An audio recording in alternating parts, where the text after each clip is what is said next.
In these perilous times, see from current events how biblical prophecy is coming to pass in front of our eyes. You're watching In the Last Days, the program that looks at Israel and the end times with teaching from a Hebraic perspective. With Martin and Natalie Blackham, thank you to our friends and partners who make this program possible. Now, here's Martin and Natalie. Shalom, my dear friends. Wonderful to be with you again today. My name is Natalie Blackham. This is In the Last Days TV program, and it's a great joy to be with you. We love to bring you news, stories from Israel, and he's the center of the world, and we can look and have a looking what's happening in the world from a Jewish perspective, from an Israeli perspective, from a Christian perspective. You know, we want the Torah is also our path, and it can really show us the way where we are going, and it's a guide for our feet. And so this is very important. Today I have a great friend. I mean, she's becoming a great friend. We know each other for a few years already, and she's an American. She lives in France, Nidra. Thank you for coming, Natalie. Again. And we Glad carry on. Yes, it's wonderful to be with you. And we have a lot of things in common, and this is great. Nidra was born in America. She's a novelist, and because of what's happening with the events, I was saying that last week, she became a journalist, and a great journalist. And she can speak about the events, but not just giving the facts, but can see from where we are going, or where we've been and where we are going. And also she has an eye, she's also a historian, which is very important. So Nidra wrote a book about the Aldura affair, which is so important. It was a fact in 2000, but it still has repercussion now. And it's so important to remember things and to know our history. Unfortunately, it seems that our Western society has a very short memory, and this is our downfall. So we carry on speaking about that, and so speak also about France, what's happening, how the people are over there. France is part of Europe, is the biggest country in Europe. And we are doing our program in the UK, but I think it's very important to know because we are all linked together. So absolutely, we're in this together, and it took time to realize it. The forgetting, the imprint, followed by the forgetting of the Aldura affair, I compare that to the accusation of deicide. For how many centuries Jews were persecuted because they were accused of killing Christ. But you would speak to people and maybe they still believed that, or maybe they forgot that, but they knew that the Jews were to be persecuted. Now the Aldura affair it's a blood libel. It's the accusation of Christ killing or the accusation of child killing, the same kind of accusation. And once it's imprinted, it just goes forward, and people who have no idea that they've swallowed that are reacting to it. When that happened, September 28, 2000, Ariel Sharon went to the Temple Mount. That created riots the next day. We know they had been planned. At that time, I wasn't doing journalism. I wasn't focused on the Middle East. But I did get information. And the information I got was Camp David failed. It had to fail. There's no way that the Palestinians would accept an agreement. They have to get their state by violence. And they are going to start a violent outbreak. So I was ready for it. Then September 30th, 2000, the Aldura broadcast. I felt like I was torn out of French society. Everything that seemed to be normal to me suddenly was no longer possible. And many, many Jews like myself who weren't, our Jewish identity was not on our lapel, it wasn't the driving force of our lives, and suddenly we just came together. There were meetings and so on, all lectures, and people were saying, what's happening, what's happening? The level of the attacks against Jews was incredible. and the reaction, we had Jospin government, he was the prime minister, Daniel Vaillant was the minister of the interior, and they called it rowdy behavior, incivilité. That was the problem, not anti-Semitism, incivilité, just a little rowdy behavior, a little vandalism. They were attacking rabbis, attacking synagogues. They burned the synagogue in Trappes at that time. In Trappes. Yeah, oh, Trappes, okay. Burned it to the ground. Yeah. So I started to was write it about it. Was it big in the media, or was it shush? No, and that's why Shmuel Trigano created the Observatoire de la vie juive or du judaïsme. In any case, he was reporting on it. It was a little bulletin that you subscribed to. It took until the downfall of the Jospin government before this, they started to admit in the media. But when I wrote in 2003, I wrote an article in Commentary, Betrayed by Europe, about the anti-Semitism and the ambassador, French ambassador to the United States, Jean-David Levitte, who's from our people, wrote a letter to the editor saying, France is not an anti-Semitic country. It took so long for people to wake up. I mean, now we see it is like in all over the page. We were the same. Precisely. We started in 2003, in September 2003, just a little email to our friends saying, can you see what's happening? And at that time, people were like, no, you are like... Yes, exaggerating, yeah. paranoid. Yeah. And we're like, no, we can see something. People said to me, you're your worst enemy because you're so exaggerating things. You're very intelligent, you're very perceptive, but you're so exaggerating things that nobody can listen to you. Yeah. What happened to me? So I had come in 72. I came and lived in France, was on my way to Africa. If your audience would like to know about that, they can read an earlier book, which exists in French and in English. In English, it's called Karimi Hotel and Other African Equations. And it's available on Amazon. Anybody just type in my name and you can find my publications available. And always on Kindle and paperback. So I was going to live in Africa, but I ended up staying in France because that didn't work out. So it was okay, fine, 72 and 91, first Gulf War, I started to see some things that I hadn't realized. But then in 2000, so I started to get buddy again with the United States. I started going more often. I met people in the United States. We call them anti-jihad, if you will, right? And they were saying, get out of Europe. Europe is doing the same thing they always did. And I said, well, I'm not about to come back. I always knew if I ever went anywhere else, it would be to come to Israel. But, you always have practical reasons why you don't make these moves. But the United States, no. It happens. You left France.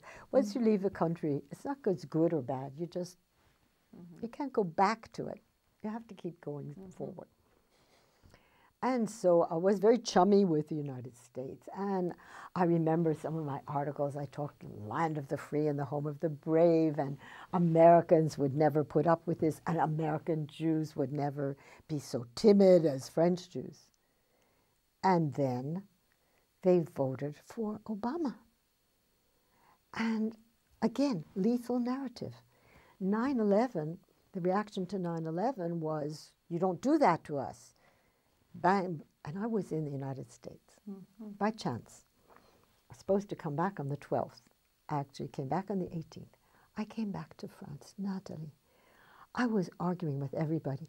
I was in a big argument with people at the funeral of a friend because they were saying how the Americans were so stupid and they were going to bomb Afghanistan into the Stone Age as if it wasn't already in the Stone Age.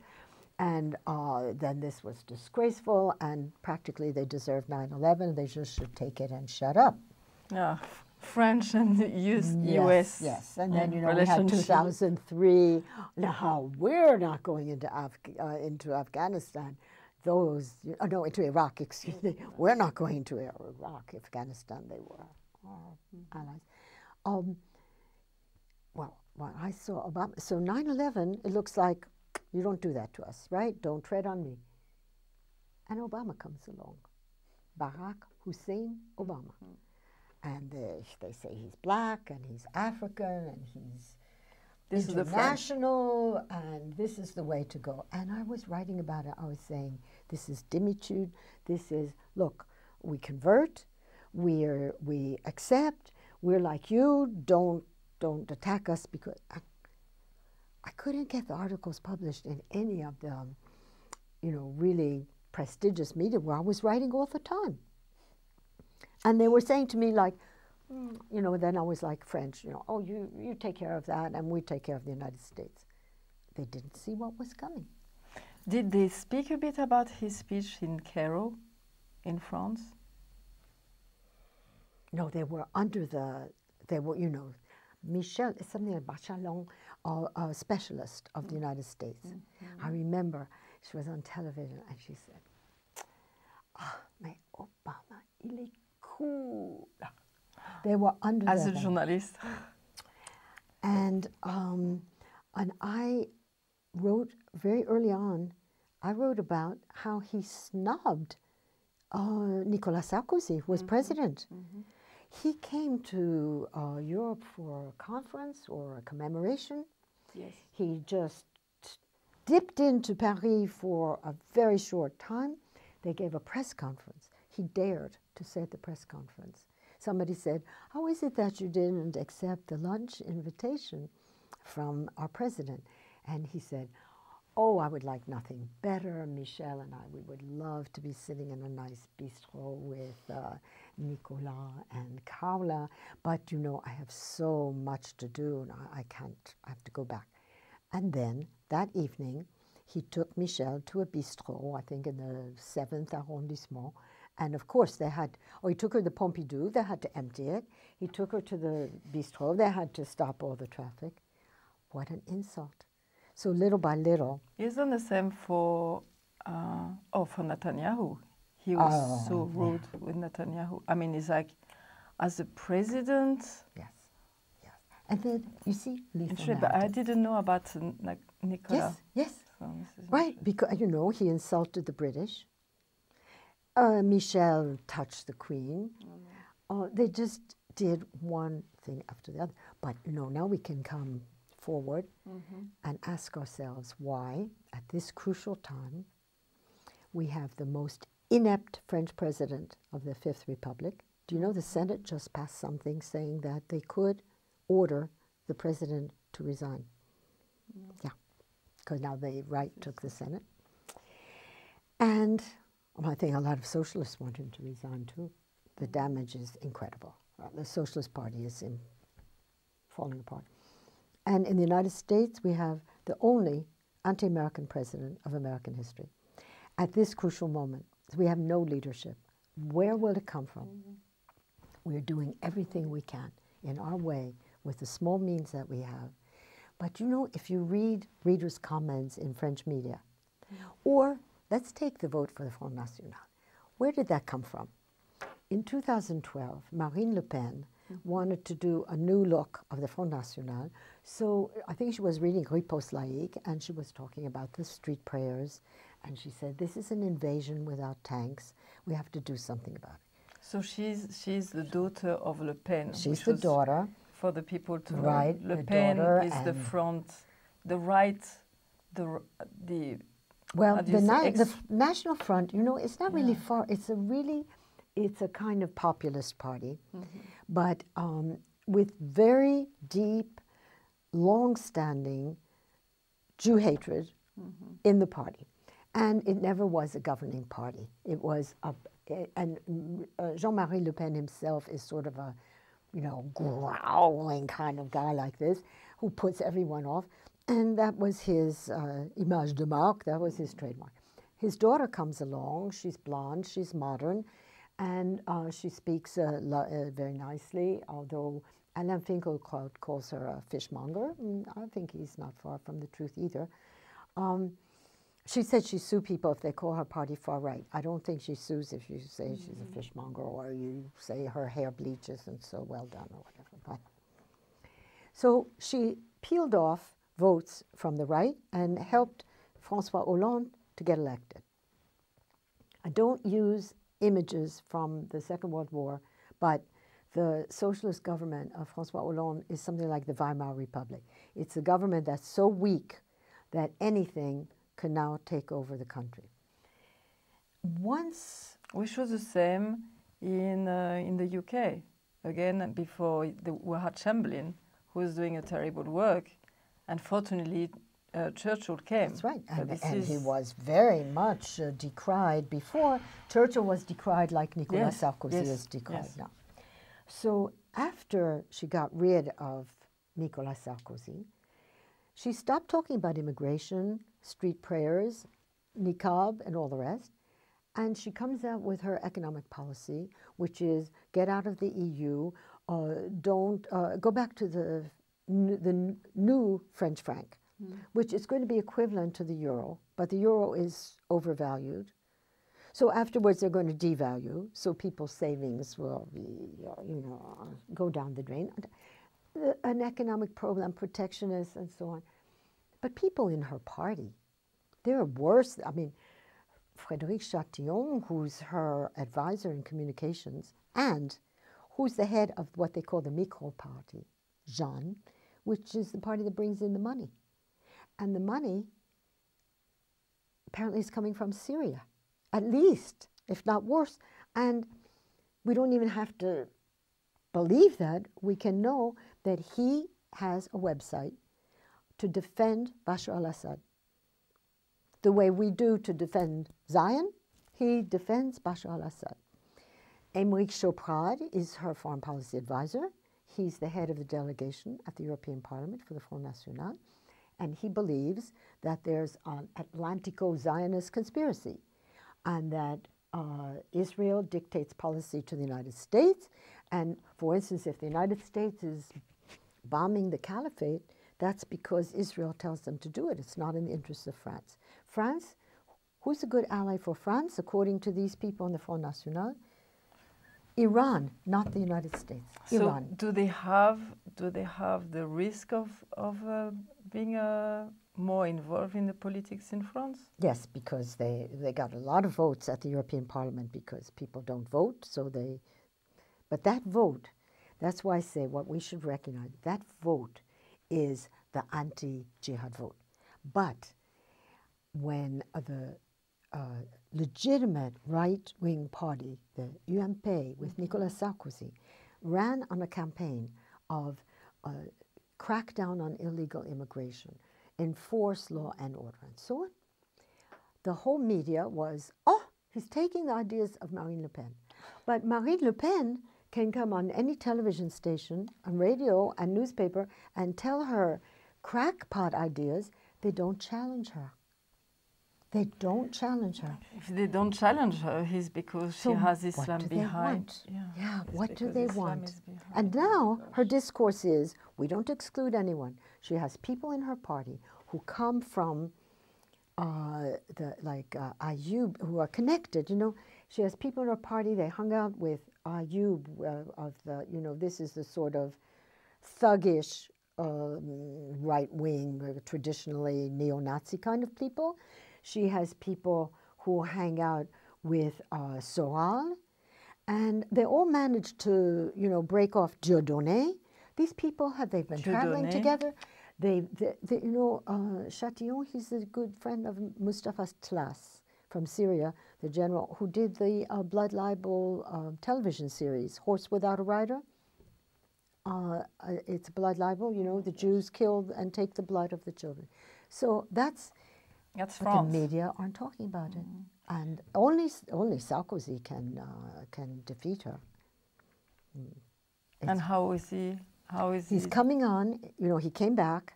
'Cause I heard, yeah. They're trying every way to destroy him, but he's strong. He's coming back.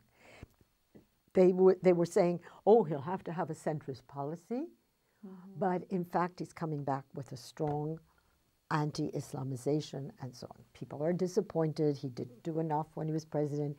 If he's president again, he won't do enough, but at least we won't have Marine Le Pen. The socialists, they couldn't possibly win. So, and what's happening also, I know that there was things happening between France and England on the border. Oh, yes, you know at Calais? Yes.